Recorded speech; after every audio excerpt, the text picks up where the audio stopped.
It was his wedding, and I was on the edge of hysterics. I wasn't being difficult on purpose. I wasn't, I swear. I never mean to be, no matter what Mother and Father say. I'd even promised it would be a good day. I wouldn't let the too-tight corset send me into a fit. I wouldn't tap. I wouldn't fidget. And I certainly wouldn't wince at the church organ's high notes.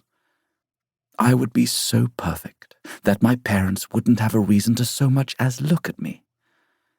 And why shouldn't it have been a good day? It was my brother's wedding.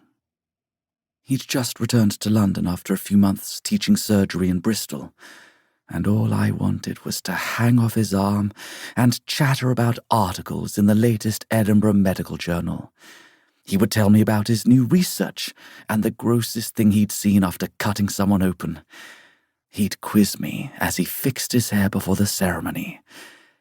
"Name all the bones of the hand," he'd say. "You have been studying your anatomy, haven't you?" It would be a good day. I'd promised.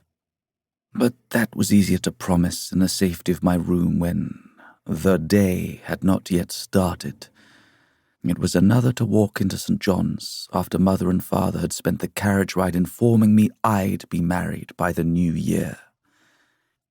"It's time," Mother said, taking my hand and squeezing, putting too much pressure on the metacarpals, the proximal phalanges. 16 is the perfect age for a girl as pretty as you." What she meant was, for a girl with eyes like yours. Also, it wasn't. The legal marriageable age was and still is 21, but the laws of England and the Church have never stopped the speakers from taking what they want.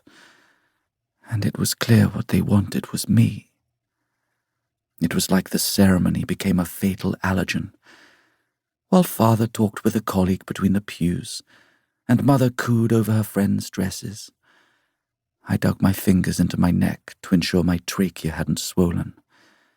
The organist hunched over the keys and played a single note that hit my eardrums like a needle. Too many people talked at once, too loud, too crowded, too warm. The heel of my shoe clicked against the floor in a nervous skitter. Tap, tap, tap, tap. Father grabbed my arm, lowered his voice. "Stop that! The thing you're doing with your foot! Stop it!" I stopped. "Sorry." On a good day, I could stomach big events like this. Parties, festivals, fancy dinners.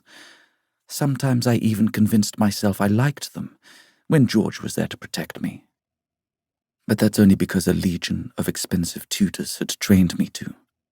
They'd molded me from a strange, feral child into an obedient daughter who sat with her feet tucked daintily and never spoke out of turn. So yes, maybe, if it had been a good day, I could have done it.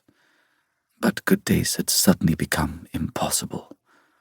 In the crowd, I slipped away. Sometimes I pretend my fear is a little rabbit in my chest. It's the sort of rabbit my brother's school tests their techniques on, with grey fur and dark eyes, and it hides underneath my sternum beside the heart. "Mother and Father are going to do this to you," it reminded me. I pressed a hand against my chest as I searched the pews to no avail. The church was long, with stained glass stretching up like translucent membranes. "And when they do, you'll cut yourself open.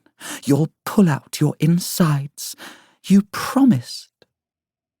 I stepped out into the vestibule, and after all this time, there he was.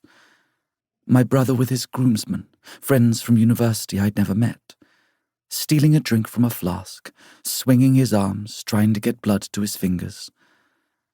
Bristol had changed him. Or maybe he just matured while I wasn't there to see it, and it'd be better if I turned him inside out and sewed him up in reverse so I no longer had to watch him age. At least now that he was back, he'd be serving the local hospitals and nearby villages, and he wouldn't be so far away from me. Nothing all the way out at the coast, not anymore.